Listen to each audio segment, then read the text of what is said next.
විශේෂයෙන්ම දැන් මේ වෙනකොට අපි දකිනවා මේ පාර්ලිමේන්තුවේ එහෙම කතා කරා මේ දෙමළ ජනතාව ලංකාවට ගෙනල්ලා ලංකාවේ මේ ජනාවාස කිරීම සඳහා ඒ කියන්නේ යුද්ධය වෙලාවේදී ඉන්දියාවට පලා ගියපු කට්ටිය නැවතත් ලංකාවට ගේන්න සූදානම් කරනවා කියලා. එතකොට අපි දැක්කා මේ ආණ්ඩුව කලින් කිව්වා උතුරු නැගෙනහිර ප්‍රදේශවල වල ඒ වගේම වෙනත් කොළණ නිර්මාණය කරන්නේ නැහැ. ඒක අපේ අයිතියක් නෙවෙයි කිව්වා. එතකොට අපි දැක්කා මේ ශ්‍රී මහා බෝධිය පහු කරගෙන යාපනයට යන එක ජාතිවාදයේ වැපරීමක් කියලා. හරිද? එතකොට මේ ආණ්ඩුවේ හැටියට සිංහල මිනිස්සු යාපනයේ යන එක නැගෙනහිර යන එක ජාතිවාදයේ වැපරවීමක්. එතකොට මේ ආණ්ඩුව ඉන්දියාවේ ඉඳලා ඉන්දියානු වල ඉන්න පුද්ගලයන්ව ගෙනල්ලා මේ ලංකාවේ පදිංචි කරන එක සහජීව නේද?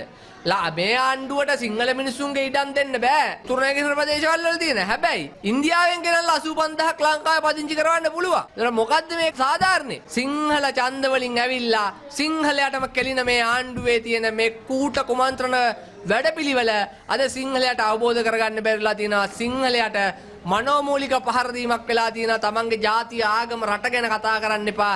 ඒක ජාතිවාදය කියලා අවසානයේ වෙන්නේ අද අපි කිව්වා කියලා මතක තියාගන්න. කවදා හරි දවසක මේ රටේ සිංහලයට වෙන්නේ දකුණෙන් මහ මුහුදට පැනලා මැරෙන්නේ නැත්නම් මේ රටේ ජීවත් වෙන්න බැරි තත්ත්වයක් වෙනවා. මොකද නිජබිමේ අනාථයන් බවට පත් වෙලා තියෙනවා මේ රටේ සිංහලයා.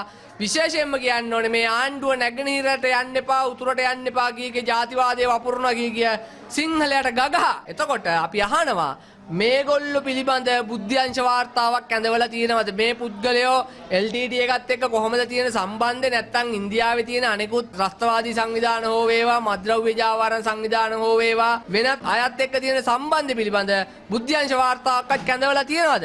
ඉතින් ඒක නිසා ජනාධිපතිතුමාට කියනවා මේ වගේ වැඩ කරන්න කලින් දකුණේ සිංහල මිනිස්සු ඉන්නවා. ඒ මිනිසුන්ගේ ඉඩම් තියෙනවා උතුරේ සහ නැගෙනහිර. ඒ උතුරේ සහ නැගෙනහිර තියෙන සිංහල මිනිසුන්ගේ ඉඩම් ටික ලබා දෙන්න කියලා